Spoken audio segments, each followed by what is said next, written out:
you want to pay the butcher's bill, then don't do security force assistance.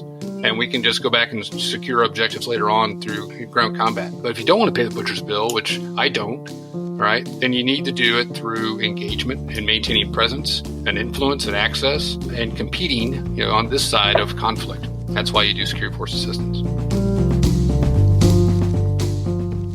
State building endeavors are political exercises. There is often this idea that we should be distanced from political dynamics in working with partner militaries. And effectively, I found that that's just a waste of time, effort, and resources. In fact, it's fundamentally flawed. When we were able to really transform militaries in fragile states, it was because we were getting involved in all sorts of sensitive issues, like what's the military's mission? What's its organizational structure? Who are its key leaders? Welcome to episode 14 of the Irregular Warfare Podcast. I am Nick Lopez, and I will be your host today along with Kyle Atwell.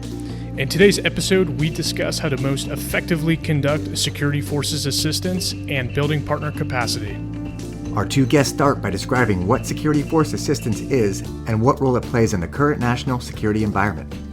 Between them, they have worked on security force assistance programs in the Pentagon, in the field with partner forces around the world, and written a book on the topic.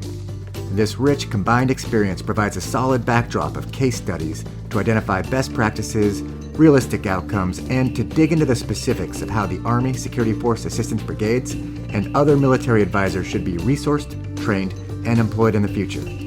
Dr. Mara Karlin is the director of the Strategic Studies Program and associate professor at the Johns Hopkins School of Advanced International Studies. Dr. Karlin has served in various national security roles for 5 U.S. Secretaries of Defense. Her most recent position in government was as the Deputy Assistant Secretary of Defense for Strategy and Force Development. She is the author of the book Building Militaries in Fragile States, Challenges for the United States, which will serve as a foundation for today's conversation. Brigadier General Scott Jackson is the Commanding General of the Security Force Assistance Command, the division-level command element for the United States Army's Security Force Assistance Brigades, or SFABs. He has held various command and staff positions throughout his 30 years of service, to include extensive deployment experience. He is a graduate of the University of Notre Dame, holds 2 master's degrees, and was an Army War College Fellow at the Lincoln Laboratory at the Massachusetts Institute of Technology. You are listening to the Irregular Warfare Podcast, a joint production of the Princeton Empirical Studies of Conflict Project and the Modern War Institute at West Point, dedicated to bridging the gap between scholars and practitioners to support the community of irregular warfare professionals. Here's our conversation with Dr. Karlin and Brigadier General Jackson. Dr. Mara Karlin and Brigadier General Jackson, welcome to the Irregular Warfare Podcast, and thank you for joining us today. Thanks for having us. Looking forward. Yeah, same here, Nick. Looking forward to it. I would like to start off with a question for Dr. Karlin. You released Building Militaries in Fragile States, Challenges for the United States in 2018 that tackles a question implied in the title. How can we effectively build partner militaries? Can you talk a little bit about what motivated you to get started with this project? Definitely. So I had spent a number of years in the Pentagon trying to do exactly that, trying to build militaries in fragile states. So I had worked on train and equip programs in places like Pakistan. And the plan was to go and write a book saying that everything I had done was really awesome. And so that was going to be pretty easy and look great, obviously. And then inconveniently, I started getting into the research. And, sometimes research takes you somewhere else. And it turns out I was pretty spectacularly wrong. I had been living in the Pentagon during this period where by, with, and through was really being seen as a panacea. And I realized I had probably bought into that a little too much. I think that's sort of natural when you're working on something. And the more I kind of dug into the history of it and sort of the longer tail that is kind of working with militaries in fragile states, the more that I realized that as much as the U.S. needs to find a way to cheaply stabilize fragile states, the way we were going about it wasn't really having the effects that we wanted. We were in many ways taking kind of this Excel spreadsheet approach, this really technocratic approach. And when I looked at kind of examples where we had done a better job, it was really because we were getting involved in all sorts of sensitive military affairs. Dr. Karlin, before we go any further, can you define security forces assistance for us? Sure. So, I define it as looking at how you are training, equipping, and building a partner military. I include in that, by the way, not just what you're giving them, but also what they are purchasing. I think it's important to have, frankly, a wide aperture. And does that resonate with you, General Jackson? A little finer point, I would say, it falls back to efforts which increase the capacity and the capabilities of a partner force to maintain internal and, if needed, external security. And that latter point, I would just push on slightly. It really depends on the mission that you want that force to have, right? Right. Sometimes we want them to go outside their borders and deal with the problem. Sometimes we want them to just secure their own territory and extend that monopoly on violence. Yeah, absolutely. I mean, you can find examples all across. Pick a continent where you're going to have the entire spectrum, right? So you got low-level insurgencies in certain countries like Mali, and you have other forces. You're like, hey, the Senegalese are great at taking care of issues outside their borders, so we want them to have a little bit more expeditionary capability, maybe not offensive capability, but expeditionary capability. So that's about logistics. That's about extended command and control. That's about, sustainment capacities and things like that. So we're talking about building a partner military to really do all kinds of things. It just depends on who we're working with and our goals there. Dr. Karlin, you obviously did not find in your research that security force assistance is always the panacea we might want it to be. Do you still view it as playing an important role in national security policy moving forward? Yeah, absolutely. The U.S. doesn't want to deal with all of the problems around the world ourselves for a whole bunch of reasons, right? It's really expensive. There can be casualties. There's a constrained fiscal environment. You got to focus your priorities. Oh, by the way, there's a national defense strategy obsessing over China and Russia. So the U.S. has to find a way to kind of deal with these problems without causing too much heartache. Just given the nature, I think, of transnational threats, the shifting global security environment, this problem's only going to worsen. And our ability to focus on it, I think, is only going to grow more and more limited. So it's not going away. You've got to find a way to deal with it. And I think that, in many ways kind of gets us to where we are today, right? You have a bunch of states that don't have this monopoly on violence, like the number one thing you want a state to be able to do.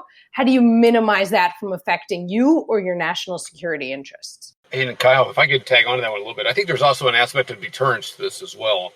The more capable you can make them, the less possible the odds of something bad going on. If you go back to the days of 1917, right, and we know violence will spill across borders, next thing you know, it becomes a big deal. If we can make our partners stronger, more prickly, if you will, that can kind of have a deterrent effect as well and have a peace producing effect. Yeah, absolutely. I couldn't agree more. And in fact, this is such a good point by General Jackson, because I think if I can put words into his mouth, what he's really saying is figure out why you're doing this stuff and then focus your effort. And that was kind of one of the concerns that I found through my work.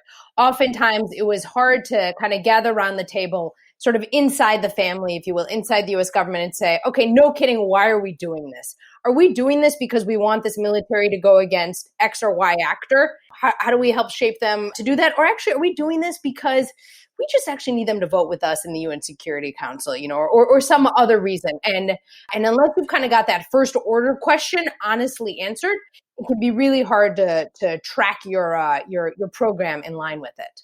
What are some of the challenges with security forces assistance that you came across either in your research or policy work in the Pentagon? Yeah, I think the one challenge is there's kind of this refrain, more, better, faster, yesterday. I do think we have to acknowledge that even when our system works as quickly as possible, which by the way is pretty rare, you're just rarely going to give the partner military everything they want and when they want it. They're always going to want something more sophisticated than you're going to be willing to give them. It's not going to come in time. You might not want them to employ it in the way that they want. In some ways, I find this to be rather soul crushing because you have this kind of extraordinary apparatus across the U.S. Department of Defense that tries to kind of thoughtfully get all sorts of kind of training and material to a partner state, but it's inevitably not going to meet all of their needs. And frankly, a lot of folks in the partner military are now going obsess over what they didn't get. One of the most dismaying anecdotes from my research comes from this effort in 2007, where the U.S. is working with the Lebanese military, which is fighting their first real conflict in decades. You could actually argue forever, but that's slightly harsh. And so the U.S. rushes 40 C-130s and C-17s filled with material And these planes like land at Beirut International Airport. The material's unloaded. It goes right to the fight against these Al-Qaeda affiliates. So it's against a group that we all have kind of mutual interests in. And the Lebanese kind of are day in and day out using it. And yet all you get are complaints from the Lebanese. You get the head of the military saying, we didn't get anything but promises and best wishes and some ammunition. You get other Lebanese officials saying, it's as though the Americans are telling us die first and assistance will follow. You even had Hezbollah making fun of the U.S. assistance, in which it was showing on TV, U.S. government officials handing out socks and toy airplanes to Lebanese generals. So we do have to sort of bake in this idea that, more, better, faster yesterday will be the refrain, and yet there's still some utility in what we're trying to do. So Lebanon was like a lose-lose because we gave a bunch of stuff and nobody, one, it didn't really change the direction of the conflict, and two, we weren't even appreciated for what was given, essentially. Okay, so that's a little harsh, Kyle. I would slightly adjust that. Look, you had a military that, before the U.S. assistance started in the mid-aughts, had 3 to 5 bullets per soldier. And by the way, that includes training, so that should terrify you a little bit. When I would kind of wander around Lebanon in the early aughts, you didn't even see the military anywhere. There was no presence.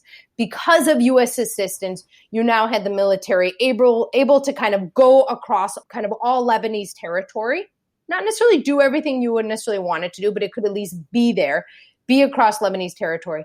And as we've seen in 2007 and more recently, the military has been able to take a bunch of actions against these mutually agreed threats. So ISIS types, Al-Qaeda affiliates, and there's some goodness there. And I think this gets to General Jackson's point, that's actually not too much money. If you're telling me, say, $1 to $2 billion a year to get them to deal with kind of these nefarious actors and contain them, that's kind of a win. However, you do have to accept that it's not going to be exactly as you kind of want it to be. So the Department of Defense has a lot of programs and initiatives. Security Forces Assistance is rarely front page news. Can you explain why Security Forces Assistance matters, especially in the context of your last point, that it's an activity that requires a good deal of expectation management? Because it can be a whole lot worse. Yeah. I think oftentimes in our field, we're choosing between terrible and catastrophic options. Rarely do we have like the butterflies and unicorns options, or at least somehow I haven't been able to sort of find the problem set with that. And it can be worse. And the example that just hits me so hard on this is South Vietnam, right? So the U.S. pays for the French military effort in South Vietnam for the first half of the 1950s. The French fail spectacularly. So then the U.S. spends the next half decade trying to do a decent job building that military. Massive effort, $500 million in assistance. You've got hundreds of U.S. military personnel working on it. And it's a failure, right? The South Vietnamese president reorganizes the military according to his preferences, leaving it ill-equipped for the communist insurgency at home. The military's leadership is weak. Its chain of command is confusing. Its method of promotion is based on loyalty rather than merit. And so then when that security situation starts to deteriorate throughout 1960, and it's clear that Vietnam's military is incapable of dealing with it, what do? We start getting deeper and deeper and deeper involved. And if you tell me that doesn't matter, there's at least 58,000 Americans who lose their lives in that conflict because we couldn't figure out how to train and equip and advise that partner military. Yeah, great point. I would say, this matters because at least on the military domain, this is how you achieve your national objectives without going to war. And so if you want to pay the cost, the butcher's bill, as General Milley would say all the time, if you want to pay the butcher's bill, then don't do security force assistance. And we can just go back and secure objectives later on through ground combat. But if you don't want to pay the butcher's bill, which I don't, all right, then you need to do it through engagement and maintaining presence and influence and access and competing, on this side of conflict. That's why you do security force assistance. As the commander of Security Forces Assistance Command, can you explain to us how the Security Forces Assistance Brigades fit into advising in this overall effort of Security Forces Assistance? Sure. So in conjunction with the geographic combatant commanders that we have around the world, all the 5 of them that are outside the United States, every one of them has theater security cooperation objectives or things that they want to achieve. Let's just say, be blunt about it, short of war, right? So in peacetime, what do we want to do with respect to the security environment? And that's done through a lot of different ways, everything from senior leader engagement to work on behalf of the U.S. Embassy country team. It goes a little bit to foreign military sales and foreign military financing. It comes out a little bit in joint exercises between us and them. But then there's also a partner capacity development aspect of it where, again, it goes back to my points about deterrence, right? So we want to make them a better, more capable military institution. And I use the institution word as opposed to force, because it's more than just creating a very hard tip of the spear or hard tip of the knife, if you will, to use a kind of a crude analogy there. It's really about creating more of a stronger institution that can support that tip of the spear. And so I think that's where the Security Force Assistance Brigades will come into play. And so by looking at where the combatant commander wants to focus his efforts at, be it a country or a region, we can then apply against the defense institutions. And sometimes it's selected units, making them better on a tactical level. Sometimes it's advising or consulting, if you will, some of their defense institutions, be it their training bases, which we've seen. And to go to Dr. Karlin's point, I mean, one of the things she points out in our success stories is where we've gotten deeply involved in their training bases so that we're not just creating tactical effects, we're creating more institutional operational effects through basically operational endurance or strategic endurance in their military institutions. Can you talk a little bit about how the SFABs fit in laterally with special operations units that may be conducting advisory missions of the same nature? Yeah, so Nick, I would say it's up front, it's an easy answer. It's a complementary effect. And so if you look at past efforts over the last 17 years or so, I mean, it's no secret that the special operations community has been doing security force assistance on the soft side for a long time and doing it very well. And if you look at a lot of these developing countries that we're looking at in the future, they have built a foundation of tactical competence in their special operations forces, namely focused on counterterrorism work in the kind of the periphery. Well, what they haven't been able to do, one, because of bandwidth, and I think as well, secondly, is because of competency and their skill and their mission sets, is kind of look at the larger institutional aspects of a military enterprise. And so while they've forged a very sharp and hard tip of the spear, what's lacking is, to continue the analogy, the shaft, right? So, the generating force, the ability to sustain the force, the ability to command and control the force, that's largely been lacking at the country level or even the kind of the sub-country or sub-regional level. So when you bring an SFAB force in, you do a couple things. One, you can now start bringing in a force that'll look at the institutional side and look at how we generate forces to then support, the host nation special operations forces. But then we can also bring in advisors and teams that'll focus more at the higher command levels, be it brigade or, our equivalent of a U.S. Army brigade or even national level command levels. Maybe it's the National Military Command Center in some countries that then employ these special operations forces. And then on a much more simple level, I had a special operations general officer one time talking to me about this. He goes, "Hey, I can build great operators, but what I can't build are the doggone truck companies to move them around from point A to point B." And he says, "So I got great operators out there, but they can't do their job." And so the most simplistic level, it's about building a complete, what we would call a joint force, if you will, that can then be employed on the battlefield in support of internal security. So the Security Force Assistance Brigades are they largely focused at the tactical level, or are they also looking at strategic level? So they're built to work at the tactical level, but with what we found through experience now is that I would call them at the theater operational or country operational level, if you will. I mean, our battalion commanders are working alongside MODs and CHODs on Army-wide or service-wide problem statements in some cases. So, again, a very tactical focus, but that tactical focus provides the right information to percolate up to the top, where our senior level advisors inside the SFABs can implement some change at the departmental level. Institutionally, I'll be very curious to see how the SFABs play out over these coming years. I mean, do you end up seeing a situation where there's sort of a bifurcation across the Army of how to deal with threats, or is there still a way to kind of come together as one total force? Yeah, and we would like to, the first 3 years have all been, very Afghanistan focused, obviously. It was the raison d'etre, if you will, for building the first SFABs. But as we started to get more engaged in the other combatant commands, and as we look at the application of the SFABs across the spectrum of conflict. So not just in great power competition, but as you transition to crisis temporarily, God forbid, but if you were to transition to crisis, what's the role of the SFAB there? And then finally into conflict, as you introduce more large scale ground combat forces, there's still a role for the SFAB. It's kind of that, that thread of continuity across, not just with the partner force, but with the theater itself. And so I think, to go back to your question, is that you will see an integration of security force assistance brigades across all three. Then their contribution, if you will ramp up as we move to the right, and then hopefully come back down. Oh, that's interesting. So the same unit that was doing advising can build itself out to become essentially an infantry brigade, or at least operating at a more intense level of conflict, essentially. Yes. So, well, I wouldn't phrase it that way, Kyle. I would say, so you could potentially take an SFAB and blow it out, if you will, and sprinkle some young soldiers on it and make it into a big formation. You could do that. Jackson's personal opinion is that that's a waste of resources. And so option A is sprinkle young soldiers, grow it out to a combat formation. That takes about a time. Option B is you take that same core cadre of skilled advisors with strong, lasting relationships with the partner force, and you bring the partner force to the fight. As opposed to bringing more U.S. forces to the fight, now you bring in more combat forces from the partner force. So you really truly are a combat multiplier. So instead of one brigade of U.S. advisors turning into one brigade, right? One brigade of advisors turns into a division of foreign partners, right?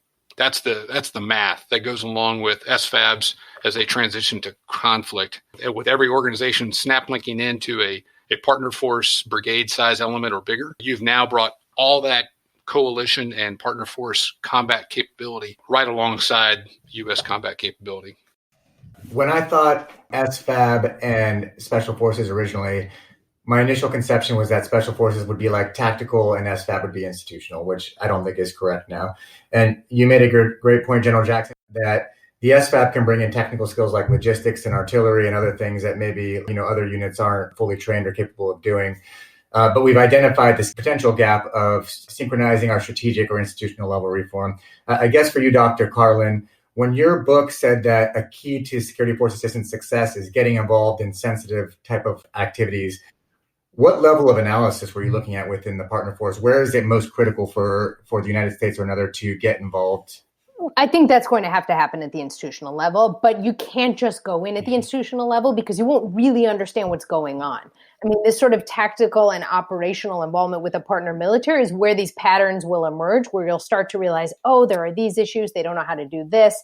They're getting this pressure from kind of this key leader, or here's the problem about how kind of this political leader is thinking about the force. So it's more of a yes and answer than an either or. Unfortunately, I think, and this has started to shift in a positive way in the last few years, there's just been so much emphasis on the tactical and operational assistance that folks have been less comfortable with the institutional. But I think that's kind of like your secret sauce that enables a game changer. Yeah, I agree 100%.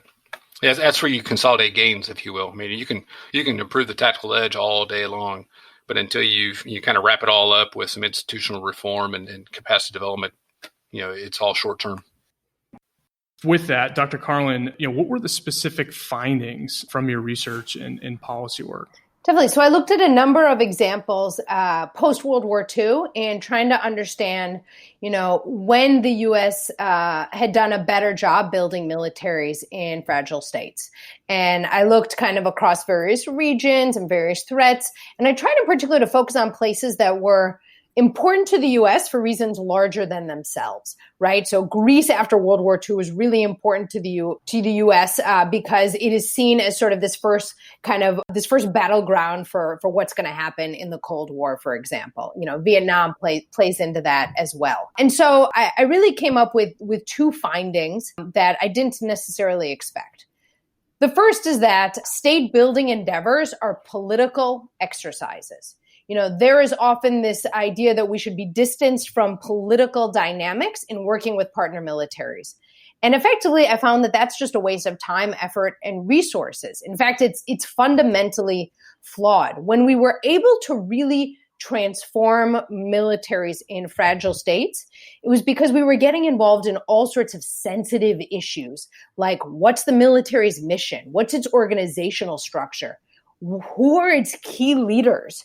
It was really uncomfortable for me, frankly, as I started to get into the archives to find just how deeply the U.S. had gotten involved in working with militaries in fragile states in those success stories, I couldn't believe it that you saw, examples where the U.S. is working with the Greek military and it is just pushing out leaders left and right.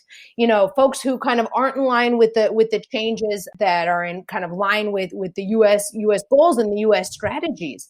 I mean, you're seeing a situation where almost kind of every lieutenant general in the Greek military is pushed out. And so that was kind of extraordinary. And yet it's actually really obvious when you think about it, right? If we sort of take off our national security wonky hats and put on our business hats, like, of course we know people's policy, right? Of course we know that if you don't have the right leadership, if you haven't gotten together and said, okay, what are we trying to do? And does our org structure actually align with that mission? Well, of course that's not going to work.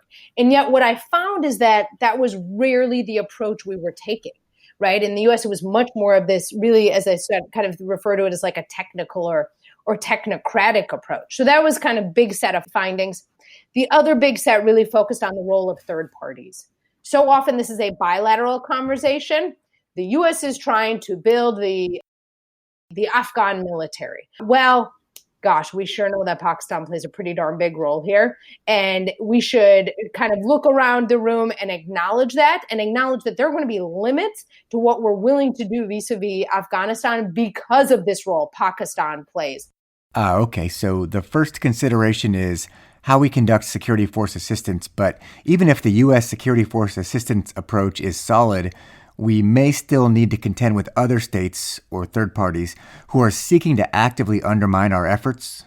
Absolutely, for a whole bunch of reasons. Maybe they really like having a weak state next to them. Maybe they're using that territory for other reasons. Very rarely is it a third party or a proxy military force pushing back, although that does happen in certain areas. But what we're really seeing the pushback is where big third-party nation states are starting to twist the screws on the economic side of the house and the informational side of the house of either proxy IO efforts or information warfare efforts against our security force assistance. So you take something that's inherently good, right, and it's all positive, right, and then through third-party informational operations, you turn it into a negative, leveraging host nation sensitivities or long-standing ethnic faults. So it's definitely got more complex, and the third party, I think, is probably one of the most of the three things she pointed out are probably one of the biggest problems we have to worry about.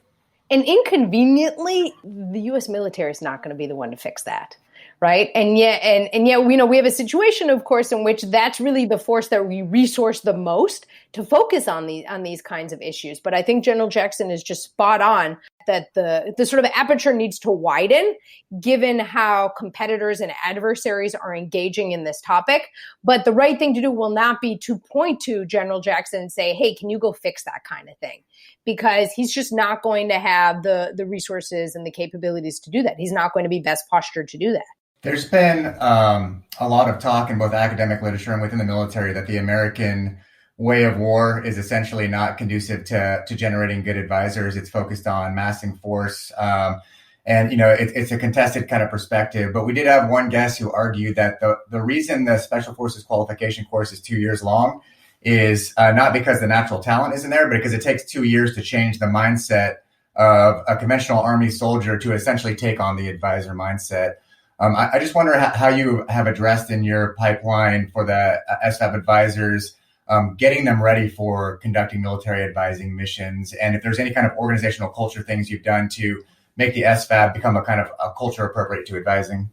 That's a really good question. That's pretty complex by itself, which is part of the answer, right? It's acknowledging the fact that it's complex. So, the one thing I say to everybody that comes in, I say, hey, look, hey, you obviously were a successful leader in your first job before you came to us. And that's phenomenal. I appreciate that. I said, but by and large, just take this as general intent. Don't do there what you did here. I should say, don't do here what you did there. Right. So what made you successful in your conventional formation will probably not always fit well with this formation. And so, your degree of hands-onness, if you will, to make up a word, is not needed here. And so you've got a stable of just top-notch talent. And first of all, I acknowledge that. So when you have a stable of top-notch talent, you can afford to take a step back, right? And you can let your subordinates run with it. So I think, the biggest thing I tell people is I say, look, this is not a brigade combat team. Don't fight it like a brigade combat team. Don't have that mindset. Believe in mission command. Believe in working through complexity and uncertainty. Because when you get someplace in the world where you don't have your boss hovering over you like you do in a linear or a conventional fight, those young captains and those sergeants first class are going to have to make some challenging decisions. And so if you don't train them up front to operate with a degree of autonomy and understand the larger picture, to make informed decisions that are consistent with the commander's intent as well as the nation's objectives in that country, then you're setting them up for failure. And so I agree with the point about 2 years to train a special forces an operator to get them in the right mindset. I would agree with that. Now, the fact of the matter is I'm pulling in soldiers into my formation that are already more senior than their peers. And so I think I can compensate for a little bit of that 2 years. But the key thing there is just recalibrating their approach on problem solving. It's the fact that, we push information down as low as we can. We communicate as flat and fast as we can to enable decision-making at the lowest levels. So as Dr. Karlin mentioned, influence at the tactical and operational level is sort of goes by the wayside if there isn't some type of institutional change or institutional pressure and getting into those sensitive areas. And a lot of that influence into those sensitive areas takes time. And it takes persistent engagement. How do the SFABs deal with the issue of persistent engagement, especially with personnel that have to rotate out? Yeah, so my concept is that we maintain continuity and regional familiarity, if you will, at the organizational level. So while some people are very quick to point out, like, well, a guy's going to come into the brigade, be there for 3 years, and he's going to go back to the conventional army. Yeah, well, the next sentence in that paragraph is, we hope to bring them back into the same formation after their time back in the conventional army, now at the next rank. So they've done their job as a sergeant first class. They go back to the conventional forces. They come back as a master sergeant. And then some of them, the really good ones, when they go back out to the conventional army, will come back now as a sergeant major and continue to progress up the ranks on the SFAB side of the house. So we get some individual continuity there. But more importantly, we get organizational continuity where the same formations are rotating into those theaters over and over and over again, heel to toe. And so while one formation will be in there for a period of time, it gets replaced by another sub component of that same formation for another period of time, and then another one. And then that same formation comes back, maybe 12 months, 18 months later, but there's never been a gap in U.S. presence or an SFAB presence. So we have continuity of contact, we have a continuity of relationship, and most importantly, continuity of information, both on the partner force side as well as the U.S. side of the house. So, I guess my point would be is we never stop pushing the ball forward with our partners. We may change the people, but the organization is always right there with their partners. So we have discussed that tactical advising is important, and in fact, the SFABs and special forces are often oriented around it, but that the institutional level advising is critical to overall security force assistance success. How do you how should the U.S. military and its allies balance these two approaches holistically? The first word I would use is network, right? So when done properly, this is a network of advisors from the bottom to the top and from the left to the right. So as you talk about tactical, operational, strategic, in militaristic terms, there's a continuity of information that flows from the bottom to the top. And, an example I'd use would be in Afghanistan with the implementation of the SFABs in 2018, you now had a network of advisors all the way from the top down to the very bottom. And so when you've identified tactical level problems that had strategic level issues, be it logistics or command and control or force generation, you saw the effects of it at the bottom. You identified the problem, and then you flagged it, and then you reported it while you're working with your partner force to try to get them to fix it. You're reporting it up the advisor chains as parallel communications line. And next thing you know, it gets to the corps commander, and you're like, hey, did you know this? And he's like, no, I didn't know this. And so they start figuring it out. And he's like, well, I can't fix that stuff. So what do you do? Hey, Mr. Advisor, help me. So I contact the advisor at the strategic level. I'm like, did you know that this particular area, this region of Afghanistan, hasn't seen a single recruit out of the training base in 6 months?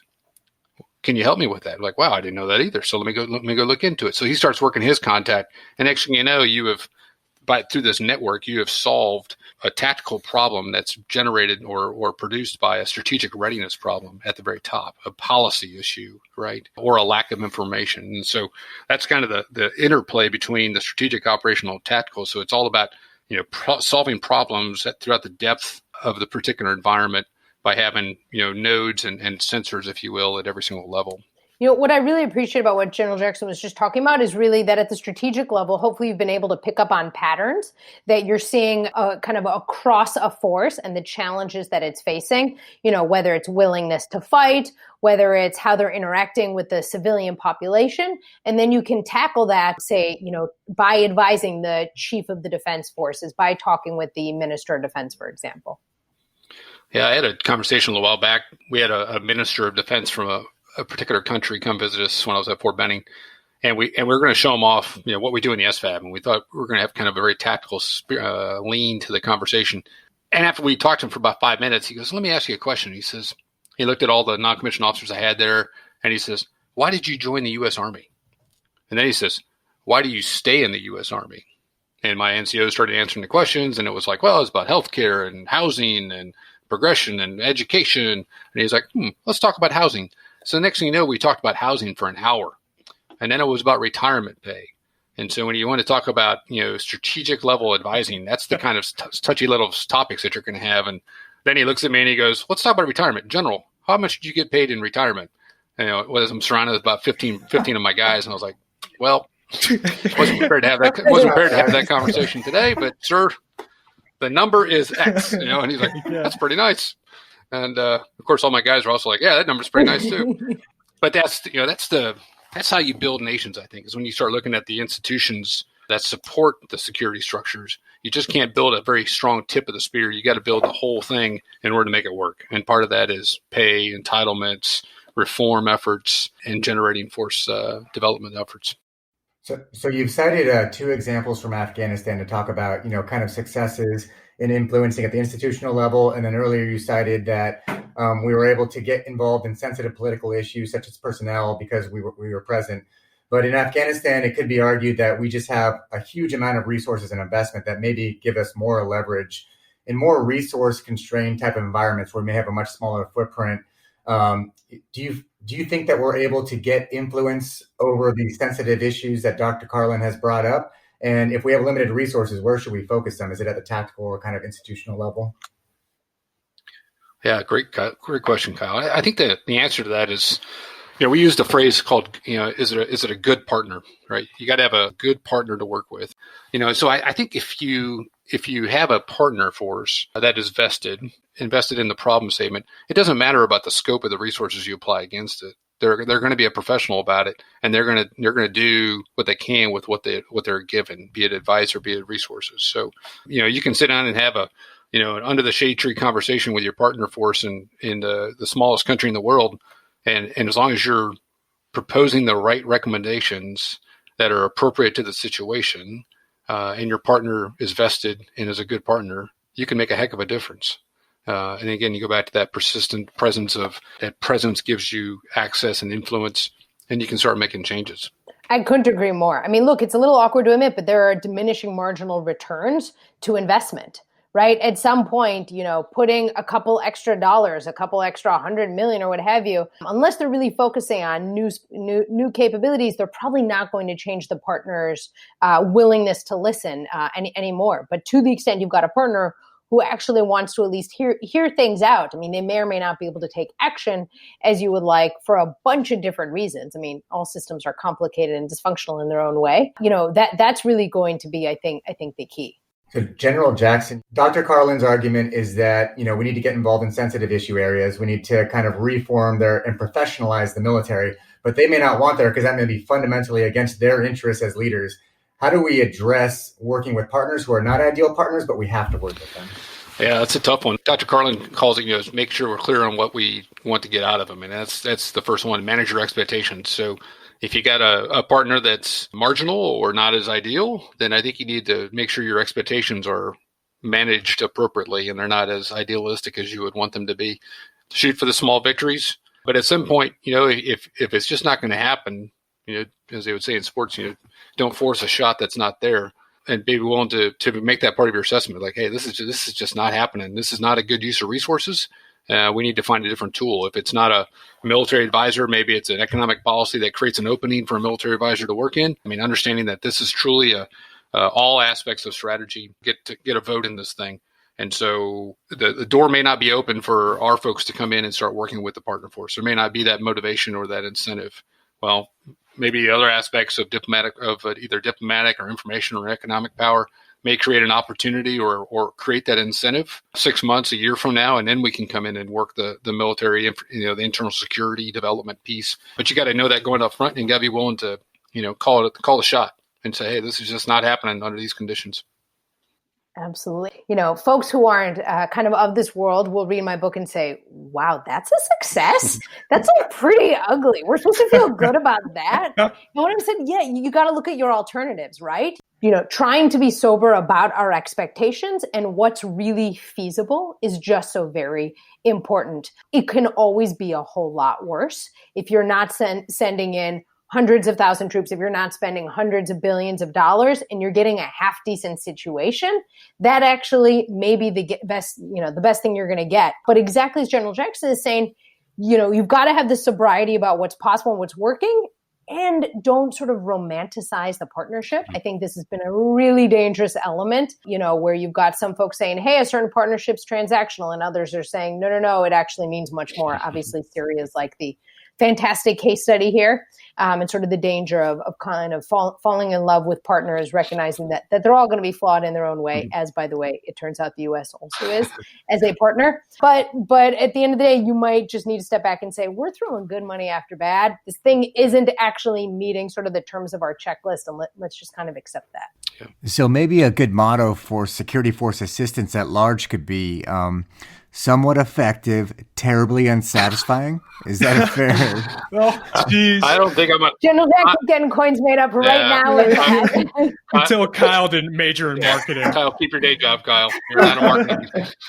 But I think that is spot on. I will just say, putting on the academic hat, or even, a former policymaker hat, yes, that is spot on. You're not going to feel great. This approach isn't going to be the panacea that so many folks have wanted it to be over the years, and that it was painted as, kind of early in the aughts. It's going to do something, and that's worthwhile under the right circumstances. Yeah. But, the flip side of that coin, though, Dr. Karlin, it may not be the panacea, but it keeps you out of a binary world, right, of doing nothing or doing way too much. And so, little steps towards an objective are better than no steps towards an objective, or going off half-cocked in the wrong damn direction. So, totally agree. So, yeah, it is frustrating work sometimes, and it requires a patience and flexibility that not everybody has. I mean, when we see that play out in our own advisors' personal tempo, so we say, hey, look, why can't you do this for a year at a time? Because you can't do this for a year at a time. This job is hard slog, and it's victory measured in inches, not yards sometimes. And so, you just got to be patient and, bring the next guy forward. Yeah. So I want to circle back to something that was mentioned earlier, interagency collaboration and whole of government approach. So Dr. Karlin, this one's for you. A quote that I pulled from your book. You said, although the catchphrase whole of government approach became popular in the U.S. government for stability operations and institution building efforts, its execution has been far more aspirational than realistic. So the question is, what do you attribute this to?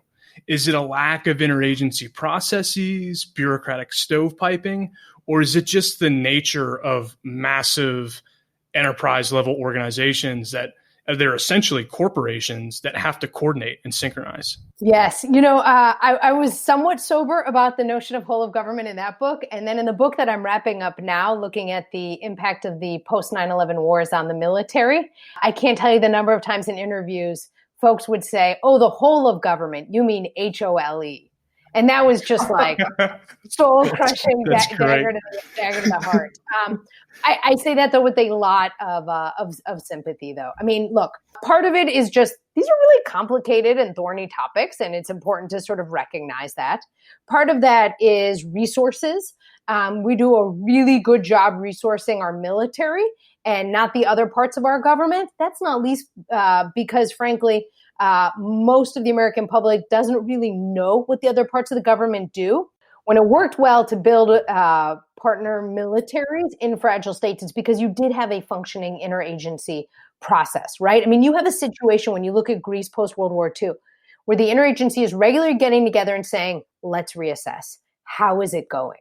Right? And we know just how important, things like assessment and evaluation are under all circumstances, but particularly circumstances like this. You've got Truman sitting down and saying, okay, do we need to send the U.S. military?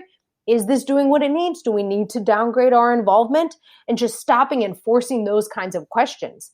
I think, the push from Congress a couple of years ago on kind of all things security assistance is a really good start, because there's this obsession with assessment, monitoring, evaluation, really saying, step back regularly and say, how is this thing working? What did we call wrong? Because, by the way, we're going to call a bunch of stuff wrong. So let's at least start to figure that out.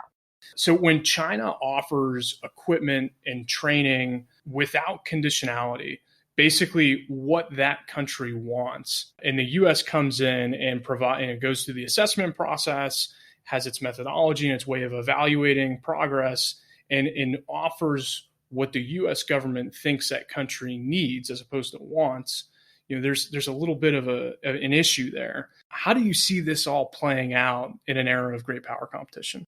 It's a really, really good question. Look, the unhelpful answer I can give you is our system is what our system is, and it's not going to change. So there's no point in complaining. Hopefully the slightly more helpful answer is China, and you didn't ask, but I'm going to throw Russia in that as well. China and Russia, generally when you've seen what they've given to so-called partners, and not really allies, because by the way, they don't really have a whole lot of them.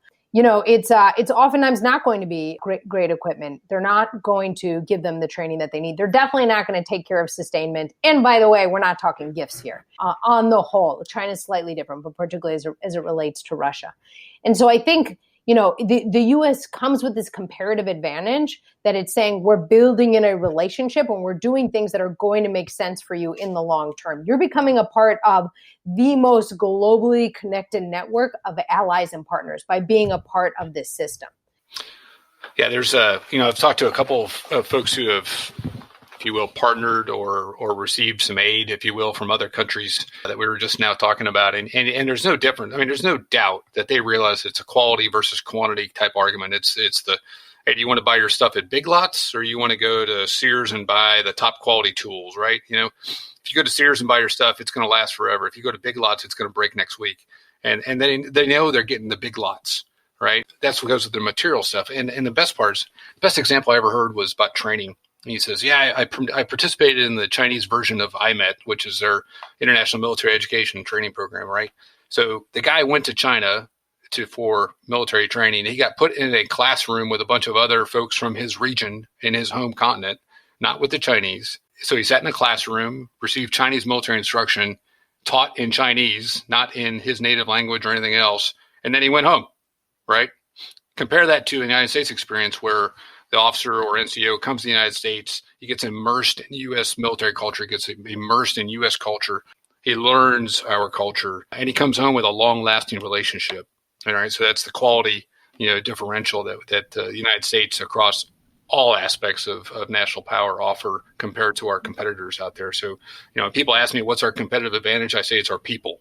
All right, the quality of our people that we talk that work out there, be it in the military or the Foreign Service or the Treasury Department or whatever, they are just straight up good people that look out for our partner force's best interests. We have time for one more set of questions. Dr. Karlin, I'll start with you. What are the implications moving forward for policymakers based off of your research and work in the Pentagon? Sure. So the implications, I would say, from my research are a handful.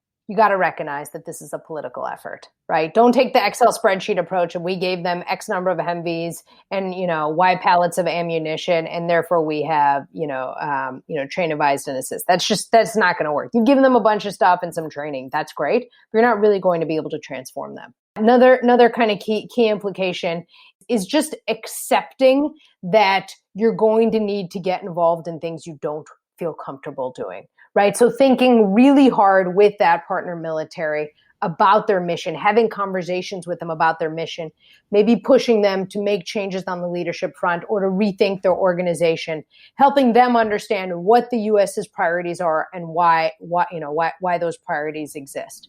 Also going to need to have a hard conversation about the role of other actors outside of that partner military and how problematic are they? What do you need to do to counter them? What are you willing to do in particular to counter them?